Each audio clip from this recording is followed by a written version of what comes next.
Rekan-rekan pers, yang pertama kepada seluruh masyarakat Indonesia dan rekan-rekan pers, saya mengucapkan selamat Idul Fitri, mohon maaf lahir dan batin.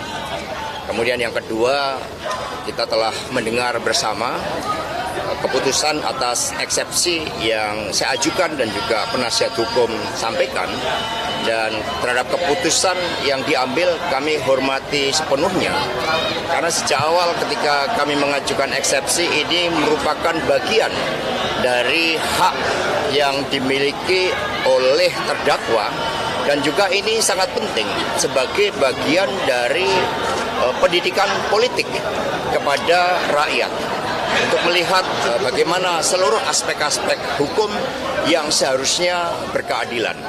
Tadi oleh Majelis Hakim ditegaskan bahwa hal-hal yang terkait dengan aspek-aspek material akan dilakukan di dalam pemeriksaan pokok perkara, dan saya bersama penasihat hukum siap, dan keputusan hari ini tidak akan mengurangi sedikit pun suatu semangat, suatu tekad untuk mewujudkan keadilan.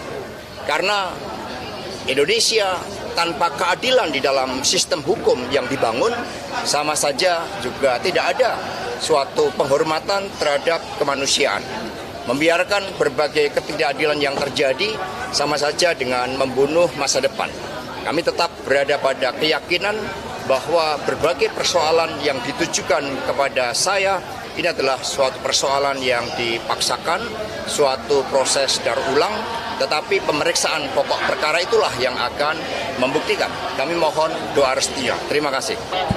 Eksepsi kami, keberatan kami, yang pertama adalah kasus ini sudah pernah disidangkan dan sudah ingkrah tahun 2020. Kami melihat ini adalah daur ulang. Yang kedua, perlu kita sampaikan bahwa uang yang dipakai itu dari Harun Masiku, itu sudah pernah dipersidangkan. Kemudian terkait dengan obstruction of justice, yang pertama handphone saudara Kusnadi itu ada di penyidik, disita tanggal 10 Juni.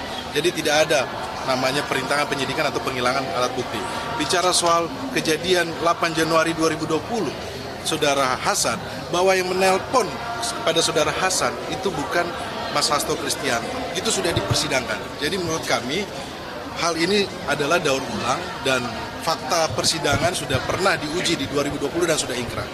Kawan-kawan, perlu kita sampaikan bahwa ini adalah kasus politik.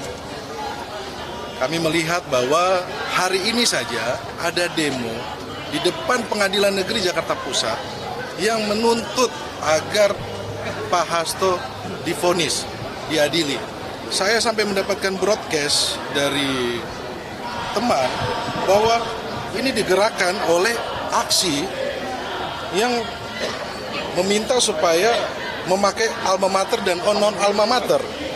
Di sini ada biayanya 40.000 dan 45.000. Artinya apa, teman-teman? Ada yang menggerakkan, ada yang punya kepentingan agar Pak Hasto Kristianto ini diadili. Makanya dari awal kami sampaikan bahwa kasus ini adalah kasus politik, kawan-kawan. Ini adalah upaya untuk mengganggu PDI Perjuangan dengan menarget Pak Hasto Kristianto. Karena Pak Hasto Kristianto sampai saat ini masih sebagai sekjen PDI Perjuangan. Jadi perlu kita ketahui kepada kawan-kawan bahwa ini adalah kasus politik dan Mas Hasto adalah tahanan politik. Hukum kita hormati. Hukum harus kita jalani sesuai dengan asas penegakan hukum yang fair, yang berjalan dengan baik. Tetapi hukum tidak boleh ditunggangi, tidak boleh ditunggangi oleh kepentingan-kepentingan politik.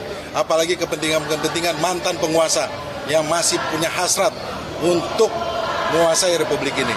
Kawan-kawan, kita mohon dukungannya, kita akan kawal proses ini sampai berjalan baik. Kita hormati pengadilan, kita hormati hakim yang sudah berjalan persidangan hari ini dengan lancar. Terima kasah teman-teman. Itu saja sekian dari saya. Terima kasih.